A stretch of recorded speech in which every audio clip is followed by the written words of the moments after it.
माझा नमस्कार, मी करण आपलं सगळ्यांचं माझ्या चॅनलवर स्वागत आहे.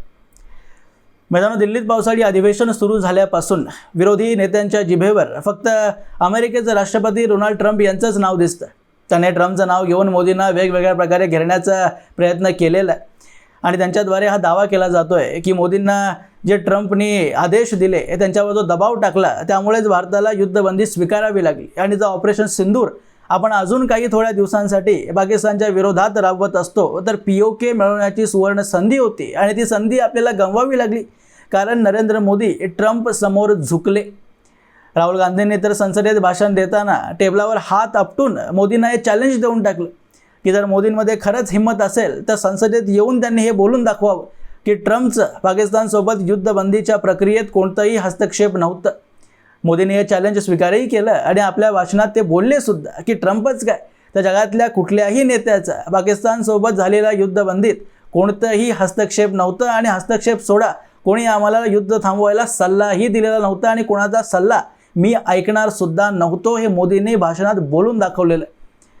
आता हे मोदींनी जरी संसदेत बोललेलं असलं तरीही काँग्रेसची मंडळी स्वीकार करायला तयार नाही. त्यांच्या मते डोनाल्ड ट्रम्प यांचं नाव मोदींनी अजून घेतलं कुठं. जागतिक नेत्यांमध्ये जसं डोनाल्ड ट्रम्प येतच नाही, ते कुठल्या तरी दुसऱ्या ग्रहातून आलेले आहेत ना. आता तर स्वतः डोनाल्ड ट्रम्प यांनीच राहुल गांधींचा, काँग्रेसचा आणि स्वतःचाही बुरका फाडून टाकलेला आहे. कारण मागच्या काही महिन्यांपासून जे लोक दावे करत सुटले ट्रम्पने तर माझ्यामध्ये जवळजवळ 30 वेळा आता हे बोलून दाखवलं की पाकिस्तान आणि भारताच्या मध्ये जी युद्धबंदी झाली ती माझ्यामुळेच झाली. मीच व्यापाराची भीती दाखवून या दोघांना युद्ध करण्यापासून थांबवलं. हे दादांत खोटं होतं हे स्वतः ट्रम्प यांनीच आज सिद्ध करून दाखवलेलं आहे. आणि राहुल गांधींना तर आता ट्रम्पने उघड्यावरच सोडलं. एक जो मुद्दा यांना सापडलेला होता की याच्यावर आपण नरेंद्र मोदींना घेरू शकतो तो मुद्दा सुद्धा बाद झालाय. तुम्हा सर्वांपर्यंत बातमी पोहोचली असेल की आज सकाळी डोनाल्ड ट्रम्प यांनी जी रडारड मागच्या 2-3 महिन्यांपासून त्यांनी लावलेली होती की भारताने आमच्यासोबत एक व्यापार करार साईन करावा, तो भारत सरकार साईन करायला तयार नव्हती. त्यामुळे अचानक रागात येऊन त्याने भारतावर 25% टॅरिफ म्हणजे भारतातून जे सामान अमेरिकेत आयात केलं जातं त्या आयात केलेल्या सामानावर 1 तारखेपासून 1 ऑगस्टपासून 25% कर टॅरिफ हा लावला जाईल. ही बातमी आल्यापासून आणि जेव्हापासून ही घोषणा ट्रम्प यांनी केली आहे तेव्हा ट्रम्पने जे मागच्या काही महिन्यांपासून त्यांनी नरेटिव्ह चालवण्याचा प्रयत्न केला की 2 देशांमध्ये मी युद्ध थांबवलं, व्यापाराची भीती दिली आणि माझ्यासमोर नरेंद्र मोदी झुकले, याला पूर्णपणे बाद करून टाकलं. आणि यावरून अनेक प्रश्न आपल्यासमोर उपस्थित होत आहे. त्यातला पहिला प्रश्न हा की ट्रम्पने जर खरंच या 2 देशांमधलं युद्ध थांबवण्यासाठी व्यापाराची भीती दिली असेल आणि ही धमकी फक्त भारतासाठी होती. एकतर पाकिस्तानकडे तिथली जी जनता आहे सामान्य त्यांच्याकडे पैसाही नाही आहे अमेरिकन सामान विकत घेण्यासाठी आणि पाकिस्तानमध्ये अशी कुठली कंपनीही नाही आहे जी अमेरिकेत जाऊन काही मोठी वस्तू बनवत असेल आणि अमेरिकन मार्केट हा पाकिस्तानवर अवलंबून असेल. पाकिस्तानच्या अर्थव्यवस्थेत काय होतंय याच्याशी अमेरिकेला काही मात्र फरक पडत नाही. त्यामुळे जी व्यापाराची भीती दाखवून मी युद्धबंदी थांबवली जे बोलण्याचा प्रयत्न वारंवार डोनाल्ड ट्रम्प यांनी केला आहे ती धमकी फक्त भारतासाठी होती. कारण भारतामध्ये अनेक अशा कंपन्या आहेत ज्या अमेरिकेत जाऊन आपलं सामान विकतात. त्यात आपले जे स्मार्टफोन आहे त्याची मॅन्युफॅक्चरिंग त्याला बनवण्याची सर्व कंपन्या आज भारतात, जे अमेरिकेत आयफोन लोक वापरतात त्याचा बहुतांश भाग त्यातले मोबाईल्स आज भारतात बनवले जातात. जेव्हा ट्रम्पने चायनावर टॅरिफ लावले तेव्हा चायनीज मॅन्युफॅक्चरिंग युनिट जे आयफोनचं होतं त्यांनी ते भारतात आणलं आणि तेव्हा ट्रम्पने टिम कुकला जे ॲपलचे CEO आहेत त्यांना धमकी दिली होती की जर तुम्ही भारतात स्मार्टफोन्स बनवणार असाल तर तुमच्यावरही टॅरिफ लावला जाईल आणि तुम्हाला फार महागात पडेल. आणि माझी इच्छा आहे की टिम कुकने अमेरिकेत येऊनच आयफोनची मॅन्युफॅक्चरिंग करावी. पण टिम कुकला भारतीय अर्थव्यवस्थेत अमेरिकेपेक्षा आणि कुठल्याही इतर देशांपेक्षा जास्त विश्वास होता आणि भारतात आपण इन्व्हेस्ट केलेले गुंतवलेले पैसे कुठेही जाणार नाही, नुकसान होणार नाही याची हमी त्यांना होती. त्यामुळे भारतात आम्ही राहणार आहोत ही त्यांनी अमेरिकेचे राष्ट्राध्यक्ष ट्रम्प यांनी धमकी देऊन सुद्धा म्हणजे एक अमेरिकन कंपनीच अमेरिकेच्या राष्ट्रपतींचा आदेश याचं उल्लंघन करते आणि त्यांनी दिलेल्या विचारावर आपली एक टिप्पणी सुद्धा देत नाही. तेव्हा ट्रम्प यांच्या अहंकाराला जे त्यांचं इगो आहे त्याला हर्ट होणं हे स्वाभाविक आहे आणि हे पहिलं कारण आहे 25% टॅरिफ लावण्यामागे.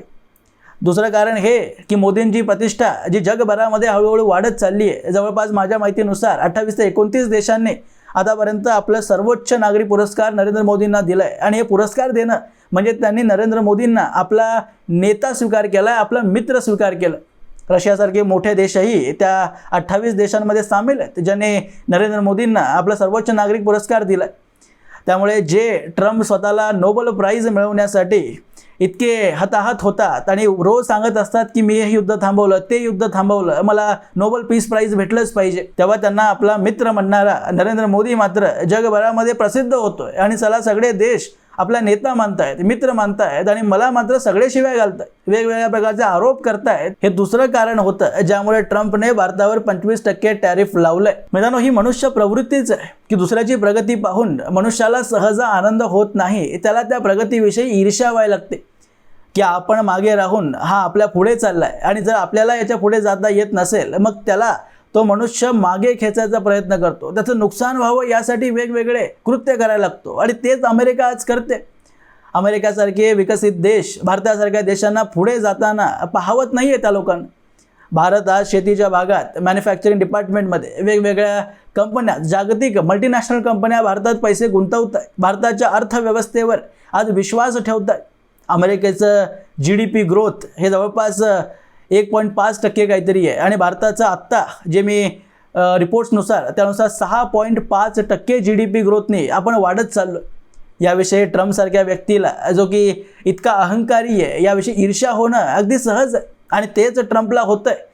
आणि 30 वेळा बोलून सुद्धा जर भारतासारख्या देशाचा नेता हे स्वीकार करायला तयार नसेल की आपल्या युद्धबंदीमध्ये अमेरिकेच्या राष्ट्रपतींनीच मोठं योगदान केलंय आणि मोदी जर हे वारंवार संसदेत सुद्धा सांगत असतील की कोणत्याही देशाने हस्तक्षेप केला नाही आणि सल्लासुद्धा आम्हाला कोणत्याही देशाचा स्वीकार नाही, तेव्हा ट्रम्पसारखा जो लहान मुलांसारखं वागतो ना, एक फोटो आहे माझ्याकडे, ते मी स्क्रीनवर लावतोय, तो एक कार्टून आहे. त्या कार्टूनमध्ये ट्रम्पचा स्वभाव कसा आहे ते कार्टून चांगलं त्याचं वर्णन करतं.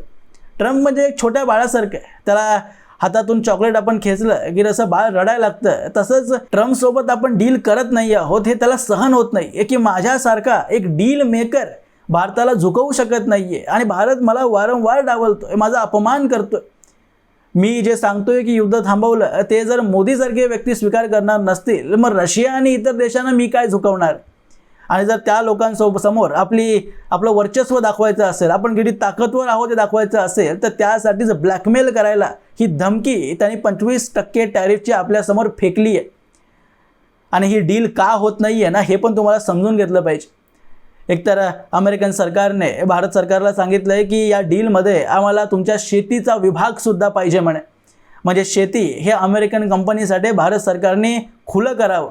अमेरिकन कंपनी येऊन आता शेती सेक्टरमध्येही पैसे गुंतवतील आणि आपल्या फायद्यासाठी, शेतकऱ्यांसाठी नाही तर आपल्या फायद्यासाठी शेती व्यवस्थेला पूर्णपणे शोषण करून टाकते. आणि ते होऊ नये यासाठीच भारत सरकार, नरेंद्र मोदींनी आपला अपमान सहन करून सुद्धा ते अटल राहिलेत की आम्ही ही डील स्वीकार करणार नाही, आम्हाला हा करार मंजूर नाही. कारण शेती विभागाला आम्ही या डीलमध्ये सामील करायला जराही तयार नाही आहोत. ज्या शेती व्यवस्थेवर कोट्यावधी शेतकऱ्यांचं, त्यांच्या मुलांचं जीवन अवलंबून आहे, ज्या शेती व्यवस्थेवर आपल्या भारताच्या विकासाची गती अवलंबून आहे, त्या शेती व्यवस्थेचं शोषण करण्याची मंजुरी आम्ही देणार नाही. आणि याचाच राग ट्रम्पला आहे की तुम्ही अमेरिकन मार्केट तुम्हाला हवं आहे पण तुम्ही आमच्यासाठी तुमचं शेतीचं मार्केट खोलत नाही आहात. आणि तेच करण्यासाठी आणि ते भारताने करावं, आपली शेती व्यवस्था अमेरिकेच्या हातात द्यावी आणि ट्रम्प जसं म्हणतील तसं मोदींनी झुकावं. आणि त्यांना हे झुकवण्यासाठीच ते इतक्या दिवसांपासून ब्लॅकमेल करत होते, मोदींवर कारण नसताना दबाव टाकण्याचा प्रयत्न करत होते की मीच पाकिस्तान आणि भारत या दोघांमध्ये युद्धबंदी करण्यात मोठं योगदान दिलं आहे. आणि त्यांच्या हाताचं पपेट म्हणून राहुल गांधी इतक्या दिवसांपासून काम करत होते.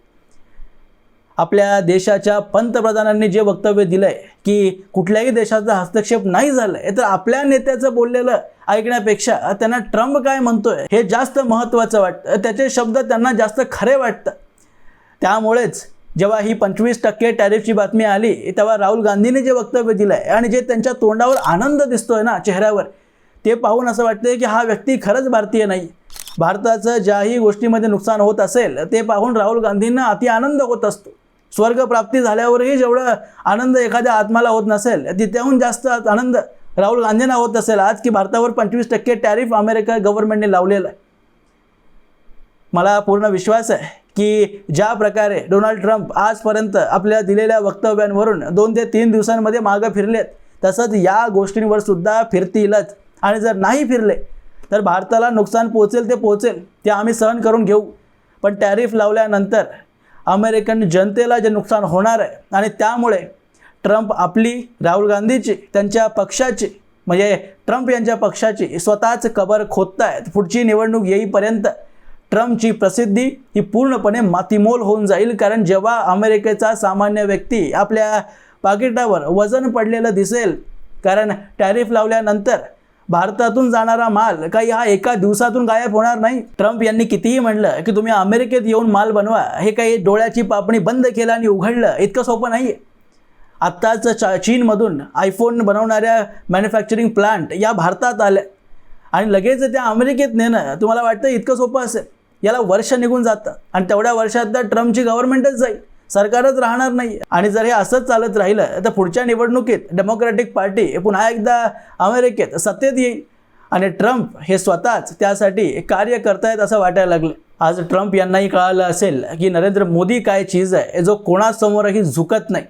ट्रम्प हे एका बाजूला कितीही ओरडत असले, कितीही आरडाओरड करत असले तरी मोदींनी एक शब्दानेही ट्रम्प यांचं नाव घेण्यालाही महत्त्व दिली नाही. त्यावरून कळतं की मोदी किती जास्त गंभीरपणे ट्रम्प यांच्या दिलेल्या वक्तव्यांना घेतात. असं मित्रांनो, याबद्दलची तुमची मतं तुम्ही मला कमेंट बॉक्समध्ये अवश्य लिहून कळवू शकता आणि असेच माहितीपूर्ण व्हिडिओज पाहण्यासाठी माझ्या चॅनलला सबस्क्राईब अवश्य करा. भेटा पुढच्या व्हिडिओमध्ये. तोपर्यंत जय हिंद, जय महाराष्ट्र.